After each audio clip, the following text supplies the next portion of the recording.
Hello la famille, bienvenue sur ma chaîne, j'espère que tu vas bien. Je suis contente de te retrouver aujourd'hui pour une vidéo cœur à cœur dans laquelle je vais partager avec toi comment la blessure émotionnelle de l'abandon a pendant longtemps nuit à ma vie.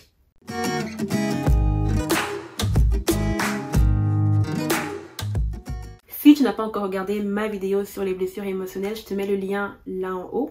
Elle est en anglais mais elle est sous-titrée en français et c'est un bon point de départ pour comprendre l'origine des 5 blessures émotionnelles qui sont l'abandon, le rejet, l'injustice, l'humiliation et la trahison. Alors parce que j'en ai déjà parlé, je ne reviendrai pas sur ces blessures-là. Je reviendrai aujourd'hui dans cette vidéo seulement sur celle dont j'ai le plus souffert qui est l'abandon. Et plus précisément, j'aimerais parler de comment est-ce que cette blessure-là que j'ai portée pendant très longtemps jusqu'à ce que je rencontre le Seigneur a affecté ma vie, mon comportement et ma personnalité. Alors pour ceux qui ne connaissent pas mon histoire, parce qu'ils n'ont pas forcément suivi mon évolution sur YouTube, vu que quand je suis arrivée sur YouTube en 2019, j'ai commencé des vidéos en anglais qui ne sont pas encore toutes sous-titrées. Je suis née au Mali, mes 2 parents étaient étudiants en médecine et parce que je ne supportais pas la température, ils ont dû m'envoyer au Cameroun dans ma famille paternelle. Donc ça a été la première séparation que, bien qu'étant bébé, j'ai vécu comme de l'abandon.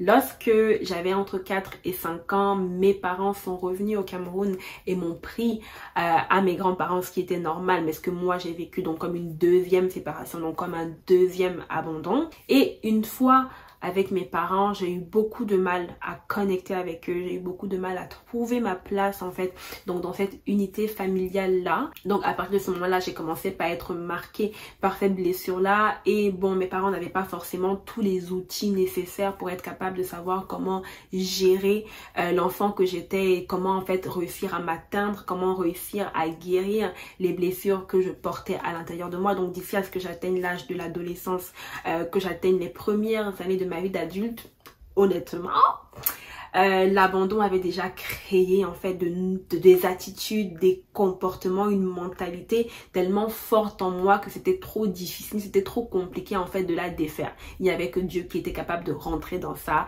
et de faire le ménage. D'ailleurs, je le remercie parce que je ne suis pas encore où j'ai besoin d'être, comme disait Joyce Meyer, mais yo, je suis vraiment très très loin d'où j'étais avant. Alors aujourd'hui, je voulais revenir sur 4 points. Je ne sais pas si je veux dire c'est des points, des attitudes ou des comportements en particulier qui ont été des conséquences de la blessure d'abandon que je portais et qui ont vraiment nui à ma vie d'adulte. Tu sais, si tu as souffert de l'abandon, tu as une mentalité qui fait que tu penses que tous les autres autour de toi ne sont là que pour te trahir, ne sont là que pour te décevoir, ne sont là que pour t'abandonner, ne sont là que pour t'utiliser jusqu'à un certain point.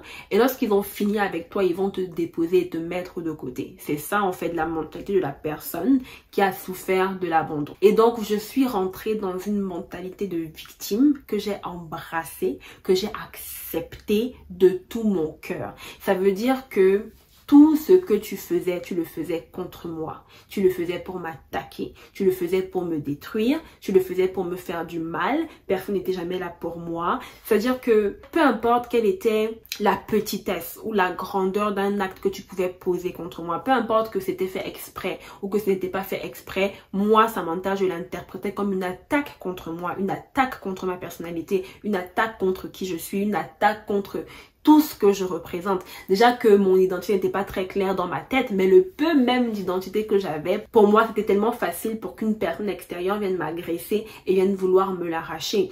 Et c'était causé par le fait que j'avais vraiment développé une angoisse. Honnêtement là, à un moment donné de ma vie, à cause des choix que j'avais faits, j'avais l'impression que lorsque mon téléphone sonnait et que je voyais certains noms des membres de ma famille, je savais que ce qui allait venir c'était des reproches, c'était des attaques, des choses négatives. Donc honnêtement là, j'avais développé une angoisse qui faisait que même quand mon téléphone sonnait, que je vois un certain nom, je n'ai pas envie de décrocher parce que je sais que ce qui va venir sera forcément méchant. Et le problème avec la mentalité de victime, c'est que ça t'empêche de regarder à ce que toi tu peux faire de mal, ça t'empêche de regarder à peut-être tes erreurs. Ça t'empêche de regarder comment toi tu peux blesser les autres en fait. Parce que tu es toujours dans le siège du juge, tu es toujours dans le siège de celui à qui on a fait, tu es toujours dans le siège de celui qui est en train de subir en fait. Ça te fait également rentrer dans une mentalité d'esclave. Parce que si tu es toujours en train de subir, ça veut dire que tu n'as pas de contrôle. Tu n'as pas de contrôle sur ta vie, tu n'as pas de contrôle sur ce qui t'arrive, tu n'as pas de contrôle sur ton avenir, tu n'as pas de contrôle sur ta destinée parce que tu es à jamais la victime des autres. Et en tant que victime, tu es tellement loin en fait de ce que Dieu veut pour toi. Parce que Dieu déclare que tu es plus que vainqueur. Dieu déclare que tu as reçu une certaine autorité. Dieu déclare que tu as un esprit de courage et non de timidité, un esprit de force, un esprit de sagesse, un esprit d'amour. Et tu es incapable en fait de rentrer dans tout ce que Dieu veut pour toi. Tu es incapable de rentrer dans ton appel. Tu es incapable de faire des choses simples. Simplement parce que tu es limité, parce que tu es attaché, parce que tu es coincé en fait par cette propre corde que tu t'es mise au cou du fait que tout le monde est en train d'essayer de t'avoir, tout le monde est en train d'essayer de te détruire. Donc tu vis dans cette angoisse constante, tu vis dans cette peine constante. C'est comme si tu te noies dans un océan de reproches, un océan d'attaques, un océan où tu interprètes forcément tout ce qui te vient comme étant mal, comme étant méchant et tu es incapable d'avancer, tu es incapable de respirer, tu es la victime de tout le monde, tu es la victime de tout et tu es même ta propre victime au final. La deuxième grosse conséquence de l'abandon dans ma vie a été que je me suis fermée émotionnellement. Alors, il paraît, à ce que j'ai entendu dire, que lorsque j'étais jeune, j'étais une enfant très vive, j'étais très affectueuse, j'aimais toucher les gens, j'aimais être en contact avec les gens, j'aimais rire, j'aimais... Je dis pas que je suis plus toutes ces choses, mais l'abandon, et au final, la peur de l'abandon a fait que je me referme sur moi-même. Ça fait que je me replie sur moi-même. Ça fait que je refuse que les autres entrent. Je refusais de m'ouvrir émotionnellement. Ça veut dire que je pouvais être dans des relations, qu'elles soient romantiques ou qu'elles soient amicales, mais tu ne sauras jamais vraiment qui je suis. Parce que je ne te parlerai jamais réellement de qu'est-ce qui m'affecte. Je ne te parlerai jamais réellement de qu'est-ce qui me blesse. Je ne te parlerai jamais réellement de qu'est-ce que je ressens, de qui est-ce que je suis au fond de moi. Parce que, hey, si je m'ouvre à toi, tu vas probablement me faire du mal ou alors tu vas m'abandonner. Donc, on va être là. Tu auras une partie de ma personnalité, celle que je veux bien te montrer, mais tu seras tellement loin de savoir tout le reste en fait. Il y a tellement de choses que je cachais à mes amis, il y a tellement de choses, il y avait des endroits de mon corps auxquels vous n'avez juste pas accès en fait. Et je me fermais émotionnellement, ça veut dire que tu n'as pas le droit d'accéder à moi, tu n'as pas ce privilège-là. Je l'ai déjà raconté, je pense, dans une de mes vidéos, c'est que quand j'ai rencontré mon mari, il m'a dit tu es tellement dur, tu es tellement fermé. J'étais comme oui, effectivement, je suis dure, je suis fermée, mais c'est ce que ça a pris de me protéger, c'est ce que ça a pris pour me garder. Ça a pris que je mette des défenses claires, que je monte des murs pour vous empêcher de venir rentrer dans ma vie. Et puis quand ça vous saoule, vous partez quoi. Ça fait également que je ne pouvais compter que sur moi-même dans mon esprit. Ça veut dire que Samantha n'est pas celle qui va t'appeler pour te dire qu'elle a besoin d'aide. Pour moi dans ma tête, tu ne peux pas être là pour moi. Pour moi dans ma tête, tu ne peux pas m'aider. Pour moi dans ma tête, tu ne veux même probablement pas le faire. Mais ça ne m'empêchait pas en fait parce que j'ai aussi la mentalité de victime d'en vouloir aux gens de ne pas le faire. Je me souviens en particulier d'une dispute que j'avais eue avec un ami. Je ne sais même plus si je lui avais dit que je n'avais pas fait les courses ou quelque chose comme ça, mais en tout cas, je n'avais pas à manger dans mon frigo et j'ai jugé qu'il devait deviner en fait que je n'avais pas à manger dans mon frigo et qu'il devait venir chez moi et m'apporter à manger. Ce qu'il n'a pas fait, qui n'a pas deviné quel était mon problème et que j'étais incapable en fait de dire oh yo, j'ai besoin d'aide, j'ai besoin que quelqu'un soit là pour moi en fait. Donc en fait, tu crées ta propre prison dans laquelle les gens n'ont pas le droit d'entrer, ils n'ont pas le droit de venir t'aider, ils n'ont pas le droit d'apporter quelque chose, mais justement parce que tu déclares qu'ils n'ont pas le droit de faire toutes ces choses, qu'ils ne font pas toutes ces choses, probablement parce qu'ils ne savent pas que tu as besoin de ces choses, tu redeviens encore la victime du fait qu'on n'est jamais là pour toi, on ne fait jamais rien pour toi, alors que toi tu es toujours là pour les autres et tu fais toujours pour les autres. Donc en fait tu t'enfermes dans un cercle vicieux de malade et tu es évidemment celle qui souffre le plus. Et le danger qui se pose maintenant, c'est que s'il y a une personne qui réussit à entrer, ce ce qui m'est arrivé. S'il y a une personne qui réussit donc à connecter avec toi, s'il y a une personne qui réussit à te voir pour ce que tu es et à réaliser ta peine et à réaliser en fait comment est-ce que tu fonctionnes, comment est-ce que tu rejettes les gens, comment est-ce que vraiment tu les abandonnes avant qu'ils ne t'abandonnent toi et tout, et que cette personne-là réussit à établir un lien et une connexion avec toi, tu vas te retrouver dans une relation de codépendance.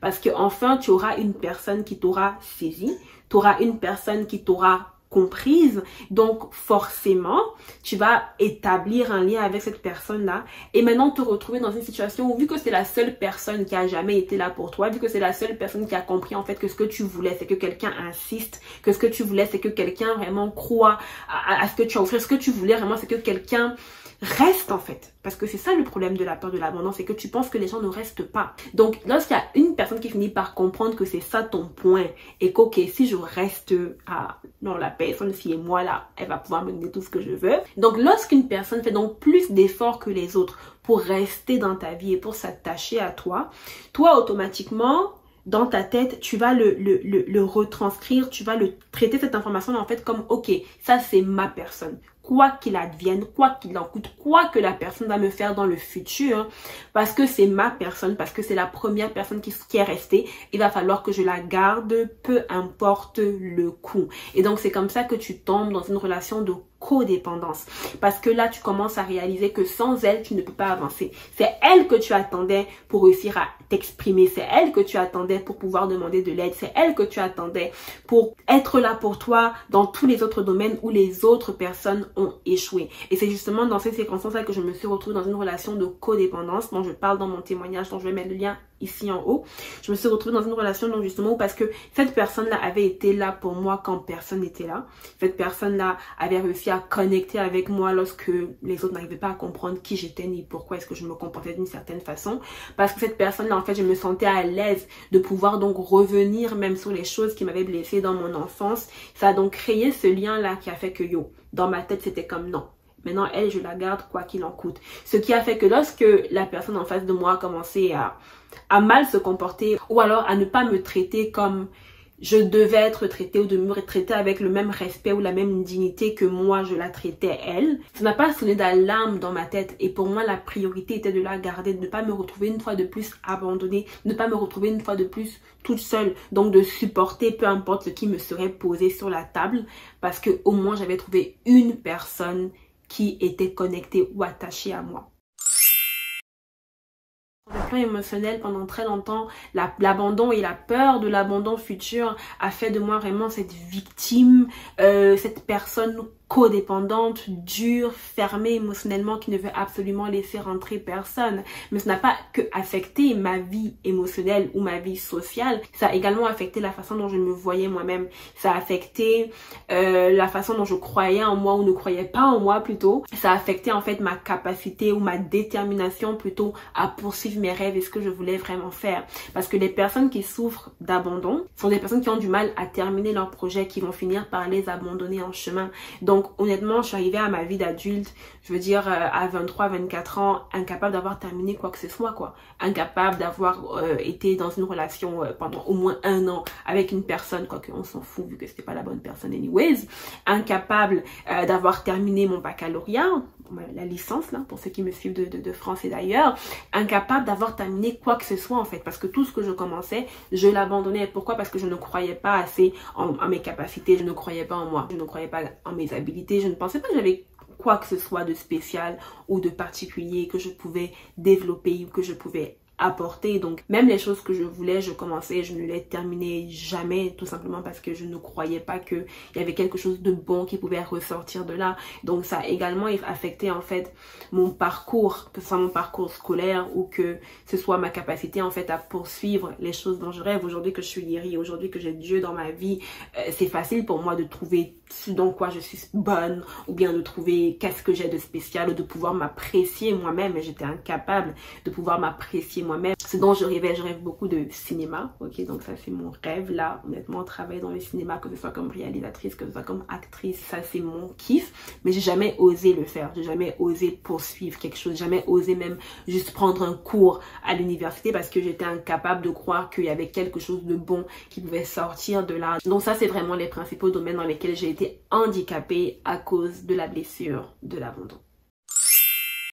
Alors ma vidéo d'aujourd'hui était simplement d'encourager ceux et celles qui souffrent d'abandon, qui se sont retrouvés dans des cercles vicieux dans lesquels en même temps ils sont victimes, en même temps ils sont codépendants, en même temps ils s'attaquent eux-mêmes, en même temps ils sont fermés émotionnellement, en même temps ils sont incapables de réaliser quoi que ce soit. C'était de vous encourager à vous dire que peu importe la blessure dont tu as souffert dans l'enfance, peu importe la blessure dont tu souffres encore maintenant, peu importe les conséquences qu'elles ont eues, peu importe que c'était l'humiliation, le rejet ou l'injustice, tu es capable de guérir. Dieu est capable de te guérir. La personne que tu es maintenant n'est pas la personne que tu seras à jamais. Dieu veut te guérir, Dieu veut te toucher, Dieu veut te transformer, Dieu veut que tu arrêtes d'avoir mal, parce que oui, j'ai parlé de ces conséquences-là ou de ces choses qui ont nui à ma vie d'adulte, mais il ne faut pas oublier que la blessure en premier lieu, ce qu'elle fait, c'est qu'elle te fait mal, c'est qu'elle t'affecte, c'est que elle te détruit émotionnellement, c'est qu'elle te diminue spirituellement, c'est que